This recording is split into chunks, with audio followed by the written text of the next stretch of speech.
Folks, welcome back to the show where sometimes we do get our wires crossed, but our swords always are. It is the Crossing Swords podcast, and we are here with the ass episode. So let's get him in here. We got Gatesy 35. He's going nuts. And we got intern Vinny. Gentlemen, I said it. It's a fact. It's the ass episode. It's another strong start for these Buffalo Sabres. So let me put our feet to the fire right now with one simple question. Are we going to the playoffs? I've already bought my tickets. I'm ready to go. 5 games in. There's no stopping this team. Yeah, I think the party in the plaza needs to get planned. I'll be honest, I don't want to get too excited. We've had some hot starts in the past, but this one seems a little different than most.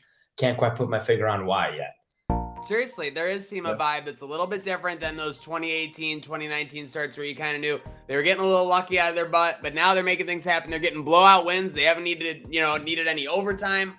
Nothing has been close. They've been getting it done in more ways than one. And speaking of getting it done in more ways than one, let's bring on our guest now. He is a man whose hockey knowledge knows no lengths, truthfully. Let's get him in here. It's Greg Tompsett of Cover One. Greg knows hockey. Greg, welcome to the show.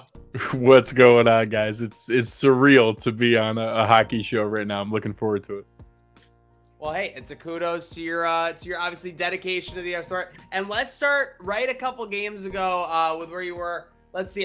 First off, let me say, Greg, how have you adapted to Sabres fan? And what are your thoughts on Sabres Twitter? Give some overarching thoughts before we get into this great juicy start. So I'll say it's different than Bill's Twitter. There's definitely more, football is a broader, fan base. You have a lot bigger range. In general, like hockey fans, especially the ones who interact, are way more consistently knowledgeable on what's going on.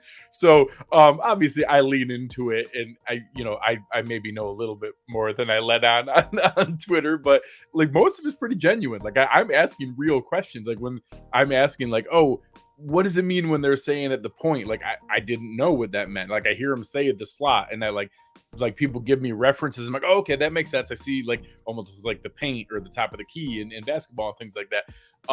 So a lot of times people are super helpful and really nice, and that's fun to interact with because not everybody on Twitter is always nice. Seriously, there are no rules on the internet. Gatesy and Vinny, what do you guys think? We've never really talked about this, but getting into the overarching there, we're going to be in it for the next 6 months. How would you contrast Sabres and Bill's Twitter? I thought Greg gave a pretty good take right there. Yeah, you really hit the nail on the head. I'm more involved in Sabres Twitter, obviously, than Bill's Twitter. I mean, it's really nice right now to be on both. Both teams are winning, having fun. I know at least I can never say that in my lifetime, that we got both teams doing well and on track to have really good seasons. And it's just, I just love it. I'm having fun right now. Yeah, the two spaces are certainly unique, and I think we run into a bit of a problem, especially this time of year. And we're on the good side of it now. It's the more fun side. But in seasons in the past, like the past, say, 4 to 5 years, the NFL is a season that requires much more immediate gratification. If you do lose a game, that has much bigger implications than losing a hockey game. If you lose a hockey game, you could win 81 other ones and be the best team in the history of the NHL. But if you lose week 1 in the NFL, that doesn't actually look all that good, because now that is a tiebreaker that really might come into effect later. Now, with that said, I think a lot of people that are sort of used to the pace of an NFL season jump on Sabres Twitter and might sort of have the immediate reaction of, oh, geez, like this team is hot, like they're going to be legit, or this team is not doing very well, they're going to be terrible all year long. And I think a couple people might be guilty of that, myself included, but I think that's the biggest difference is early in the year, people are much quicker to immediately dismiss or immediately sort of hype up the success of one team or another, when in reality, you got to realize that this is a long, arduous process, and the results of this first 2 weeks of games doesn't really mean a whole lot. Yeah, we're basically the Sabres are the NFL equivalent of having won their home opener. They're because we're basically 1/16th through the NHL schedule, not even, just under. But yeah, they're 4-1. And let's talk about it. Obviously, 8 points out of the gate here. An incredible run here on this West Coast trip. So I want to kind of put everyone's feet to the fire here. Will the Sabres get 8 points in any other 5-game stretch this season? It's obviously a difficult task. You're talking about going 4-1 or 3-0-2 at least. And, looking at their schedule, guys, obviously, there's no such thing as an easy schedule in the NHL. But with that said, when I started looking at it and looking for the opportunity for this, that next 5-game stretch might be coming up soon. Yeah, and it's like, I don't know if we can say it another time this year that the Sabres are going to get those 4 wins all in regulation as well. You kind of talked about earlier, Maniac, how previous years this team would slip through with a couple overtime wins here and there to kind of build up a winning streak. This year they've been dominant. They're currently second in the league in the goal differential. Could take it over tonight with a win, and I mean, it's kind of crazy to think about. Yeah, look, I think this might be a situation where we're looking at a very small sample size. And I don't want to be a complete pessimist here. I really don't. Oh, no, then don't do it. Don't do it. I think it's going to be really tough to do this. I mean, I think this is a team that has jumped out to hot starts in the past, and it's a team that has floundered late in the season in the past. Now, with that said, we forget that this I shouldn't say exact same, but mostly identical coaching staff and very, very similar roster had a pretty solid end to the year last year. So I think they just need to put that variable and this hot start variable together through sort of the dead of winter. I don't think it's completely out of the question, but things always happen that seem to make that more difficult than most. I would like to know how many teams did this last year, like more than once. Like, I'm sure the Lightning probably did, like maybe the Penguins did at one point, and I would be willing to bet my house that the Avalanche did it at some point, maybe 3 times. I just got a little bit carried away. I started not looking at the top at the of the Avalanche. division did that. I got a little carried away. I started looking at the Avalanche. They won 5 games in a row.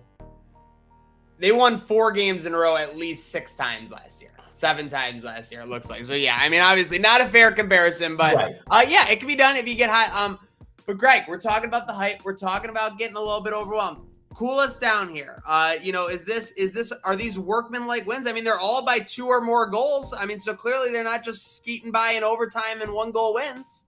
So, obviously part of my learning experience has been leaning into some of the analytics pieces of it. Some looking like, hey, what's more than luck? What is the different ratios of, are we out shooting the other team? Are we different? So obviously I can see enough that like, hey, it's not absurdly lucky, but obviously some things that are going our way that seem to be pretty favorable. And the biggest one, I think everybody's excited about the talent and the young depth coming in and the different pieces there. But I certainly was curious, like, hey, is a 41-year-old guy and a career backup, are they going to be able to carry the weight of this team? And so far we have like Dominic Hasek and Ryan Miller. It's awesome.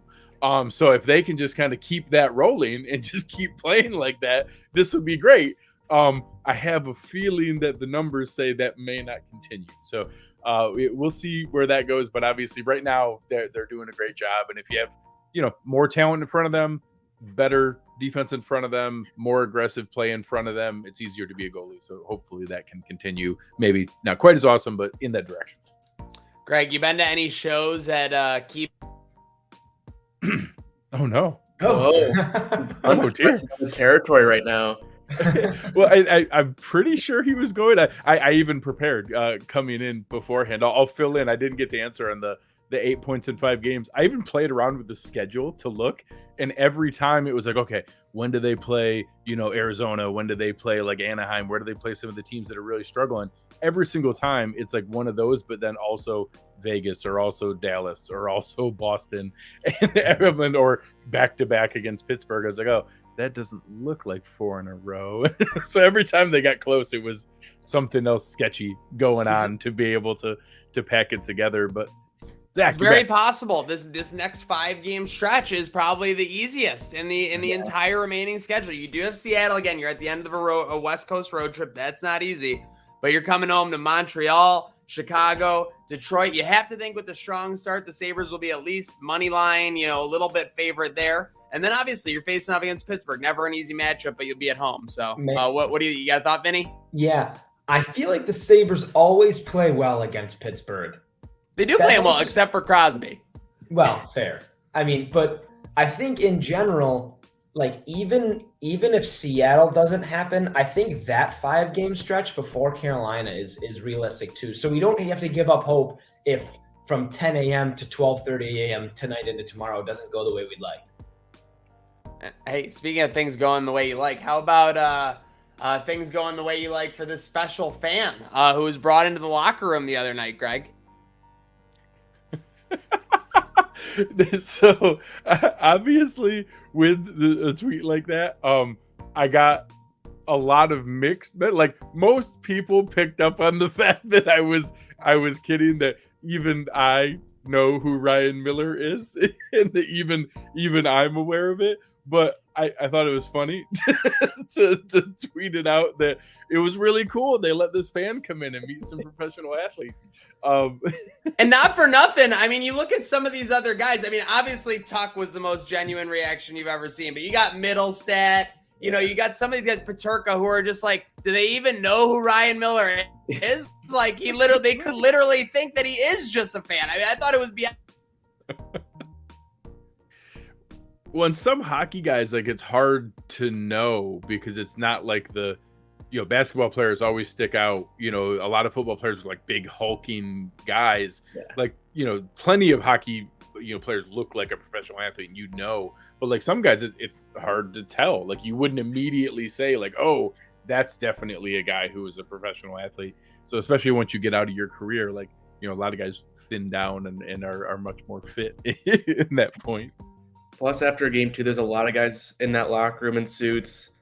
And I know so many of those guys on the team don't know the history of some Buffalo players or even expecting Ryan Miller to be there in the first place. Like, if I'm walking into a random game on the West Coast, Ryan Miller might not be the first guy I think of when you win a big game like that. And I think nobody on this roster has played with him at any point. Yeah. A couple of guys have maybe played against him at different points throughout their careers, but Craig, like Eric Comrie saw him and smiled and was like, oh, hey, like Ryan Miller, a guy that he probably sort of watched film of and tape and all that stuff. Looked up to. Craig Anderson played against Ryan Miller for many, many years, so he was obviously pretty excited to see him. You could see that. Oposo had a pretty solid reaction. Gergenson's quick, only half joking. Is Miller older than Craig Anderson? That's a great question. I think he is maybe by like a year or. I was just gonna say, it might not be by that much. Probably not, but I think like Gergensen seemed like he was so dog tired. He just walked in. He was like, "Yeah, like fist bump, whoever. I don't care who it is. I'm gonna give him a fist bump, and I'm gonna keep on walking." It didn't seem like it might be months older. And he might be months older than him. Legitimately 1 year. Speaking of which, speaking of old age, I'm about to toss my PC in a dumpster, but we'll save that dumpster fire for another day. But yes, obviously the Greg Knows Hockey brand makes me laugh nonstop. So if you're not following Greg for the amazing Bills takes, cover one analysis, make sure you're doing it for the Greg Knows Hockey brand. Speaking of which, getting into these 5 games so far, Greg, why don't you kick us off? You've been looking at the tape, you've been studying, you've been looking up. What's your biggest surprise and letdown, even though the 4-1 start so far for these Sabres? Yeah, so this is definitely the hardest one for me because surprise is obviously, I think Rasmus Dahlin is awesome. Everybody likes him. I don't know that anybody expected him to like set an NHL record to start a season as a defenseman. That's pretty freaking awesome to to literally score in every single game is amazing. The letdown is really hard for me because that would involve me having expectations for someone and like actually having a bar of something. So the only one I can throw out is as I was getting myself ready, it's beyond things like Dahlin where it's easy to see who scores. I don't know what good defense looks like per se. So Owen Power looks smooth to me and like moves very comfortably and confidently, but I guess there's not I don't know what flash plays are in hockey, that I'm seeing, like things that are obvious flashes of, oh my God, that's a number one pick. I don't know those things. And the same thing in the preseason and like reading some of the things, Peyton Krebs was kind of really like, had a lot of flashes and he hasn't scored much or done much in some of the things. So I guess I would throw them out there, but they're really young. So it's kind of hard to see when you're, winning 4 out of 5 and scoring a ton of goals. It's probably not a ton of letdowns. Very fair. What about you, gents? Gatesy, Vinny? Yeah, I'd say my biggest surprise so far is, I mean, we all knew Peterka would kind of make an impact, but he's really, I think, controlled the ice when he's been out there, getting a lot of points, being physical, moving his feet. And he was someone, fans were hoping to make the roster on opening night, and now he's kind of really solidified his spot in the lineup while a guy like Jack Quinn's been in and out of it. And I kind of agree with what Greg was saying in terms of, where this team's at with maybe a letdown and not so much Owen Power, but I think fans had a really high expectation of what they expect from like runaway Calder. But I think he's exactly where he needs to be. It's just fans' expectations of him going into the year might have been a little too high. Yeah, I'll tell you right now, I was drinking the Kool-Aid a little bit and drafted Power on my Sabres fantasy team before Dahlin, and that is absolutely a regrettable decision right now. With that said, the biggest surprise, Gates, you got to be running away with that thing by now. It's been nice. My first round pick, though, was a little letdown, but with that said, I think what a graphic. That's a very well designed graphic. Unbelievable by Gates there. Just got to throw some credit there. But I mean, Vinny, your draft, is looking just a little rough right now. Look at those first 3 picks. But we'll get into that more on the pregame show. We got Greg here. His time's valuable. He's charging us $38 Canadian a minute. It's crazy. So the surprise this year, again, small sample size, cold start, hot last couple games. Casey Middlestat, 5 points in 5 games. Yeah. Actually kind of turning things around a little bit. Looks more comfortable on the ice. Greg, you mentioned that, like sort of looking at Owen Power, he looks smooth. He looks solid. Casey Middlestat looks that way. He looks comfortable over the past 2-3 games, and it's showing on the score sheet. But again, small sample size, that doesn't necessarily mean much. Also, shout out to Vinny Hinestroza, 4 points, 3 games. Got to keep him in the lineup. Not only saying that because he is the only other point-scoring player on my Sabres fantasy team aside from Peterka. And he pulled post the other day, didn't he? Yeah. That's okay. It always comes back to fantasy. I cannot agree more with Casey Middleseat. I think you're seeing the speed. I think it was Matt Beauvais who had a great tweet the other day. He just goes, Casey Middlestat looks like he's playing in Orchard Park against Canada. When he was in those World Juniors, the hype was just unbelievable about Middlestat. So excited to see that. The only letdown, listen, everything's going so great with the Sabres. So you know what I'm going to say? It's the fact that the gold circle sponsorship banners are still up at the arena. We got to take those down. Those are a joke. If any fan of another fan base saw that we had those, it would be mocking instantly. You cannot have your sponsors on your banners at the arena. I know it was done in tough times, but we got to move on. Speaking of which, moving on real quick while we got you, Greg. You been to KeyBank Center recently? I was trying to get this before. So it's been a while since I've been to a musical performance or anything. I've been to a Sabres game or two between then and now. But the last concert I attended in KeyBank Center involved like Puff Daddy and Mary J. Blige. Ooh. So seeing a Sabres game with them would, I think, be quite a spectacle of an event. So sure, we would go. But ultimately, you guys are the celebrities of my hockey world, so I'd love to go to a game with you guys. I would definitely see Puff Daddy being like, Dahlin needs to work on his branding or something like that or something. Okay. But Cristiano, Gatesy, what about you guys? Any performers you like? Here's my pick, Bieber. Let's go to a Sabres Maple Leafs game. We've had their number recently. Let's absolutely dominate. So does it have to be KeyBank Center, or can it be somebody that played in First Niagara Center or the property? On the property. All right. Gatesy, I got to stall a little bit because I needed to get that clarification. So you go ahead and interject here while I verify mine. That's very understandable. I've only seen 2 concerts at the KeyBank Center property, and I think the one guy's just going to bring a lot of energy, really boost morale, and that's Garth Brooks. He's going to keep the energy high. There might be some lulls in the game where the Sabres team's left me down, but he's got friends in low places, and the Sabres team's not getting any lower. That's a very, very good choice. He is a performance and a half. Yeah. I mean, he puts on a good show. So I don't know. So this is. I'm a bit torn. I'm actually going to go way outside the loop here. I think it'd be hilarious to watch a game. I saw a concert a couple of years ago. It was right before COVID. It was Sheck Wes and Travis Scott, and I think I would absolutely die laughing if I was sitting next to Sheck Wes in a box watching the Sabres play. So I'm gonna take him just because I think it would be like nobody else would ever have that experience in the history of ever, and I would be the only person able to say I got a chance to experience that hilarious event. Granado's calling GMK's phone.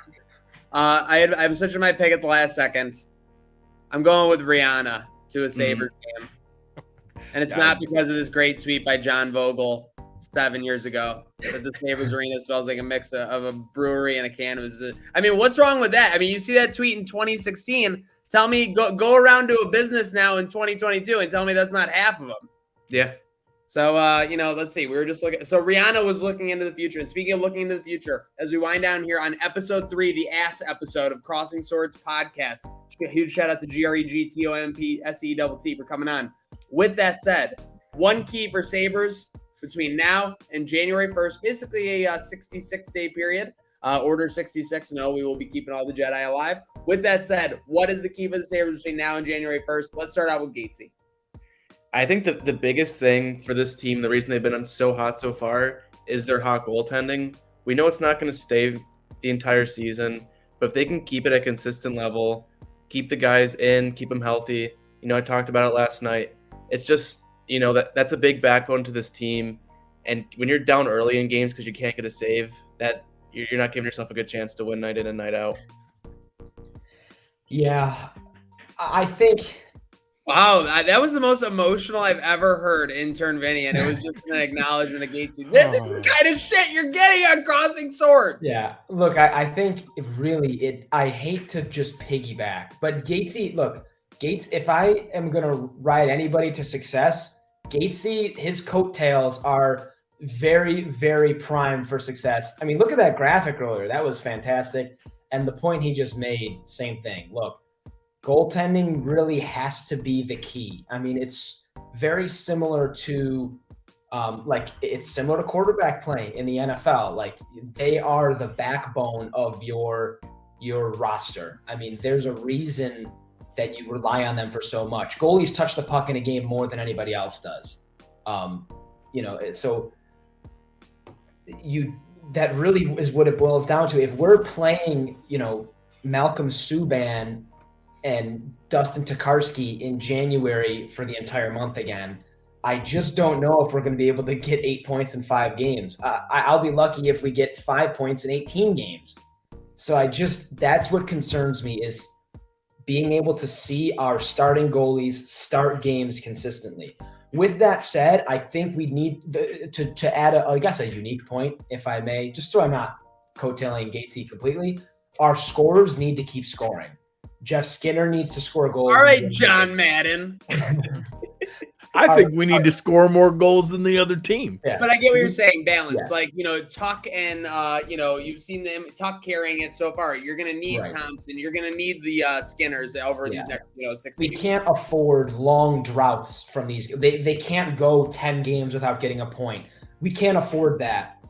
As much as you want to say depth score, you need depth scoring, and it's fine if we go a game where Gergensons is the only person that records 2 points and Hinostroza has the other one, and Labushkin gets his first goal of the year and we win 2-0. Fine by me, but that just can't happen over and over again, because it's not going to happen. Our first line needs to get points consistently, and we can't afford a big drought from them.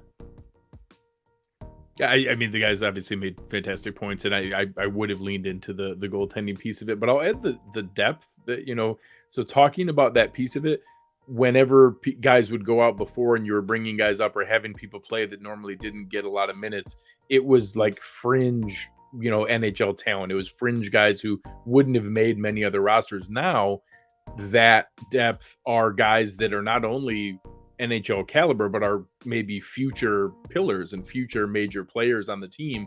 So now you're in a position where you can get more production from those other areas. It's not a death blow if you have a guy that needs to go out. Obviously, losing Samuelson, now being in a position where, hey, look, we can bring in a guy who was hiding in Russia for a couple of years, and be able to be in a position where there's actual, production and guys who can contribute and be able to do that. So I think the depth is more exciting, and the depth is youth and the future of the team, which is fun to see. And my key for the Sabres between now and Jan 1, we already took a look at it. Schedule is tough. The NHL schedule is an absolute grind. There's likely going to be a point where this Sabres team drops 3, maybe 4 games in a row, just like they won 4 out of 5 right here. So with that said, my key for them is just remember, you're the new fucking Sabres. You're not the Reinhart, Eichel Sabres of the last 3 years, the Ristolainen Sabres when the going gets tough. Oh, we're going to bury our heads and yell at Mike Harrington in the post game. We're going to get out there. We're going to change shit, and we're going to get the Sabres on the warpath. Huge shout out to our guy, Greg Tompsett, for coming on from Cover One and Greg Knows Hockey. Make sure you're following him, GregTompsett. Make sure you are following V Cristiano 3 intern, Vinny, and of course, Gatesy 35. You don't get those luscious locks anywhere else, especially with House of the Dragon no longer doing new episodes. Make sure you're following because we are bringing the firepower. Again, huge shout out to the Heat from our guests, and I hate my PC. Again, folks, make sure you're following on YouTube, SoundCloud, Twitter, Twitch, everywhere where you can get them, because this is the show where, yes, sometimes the wires do get crossed, but the swords always are. Let's go, Sabres.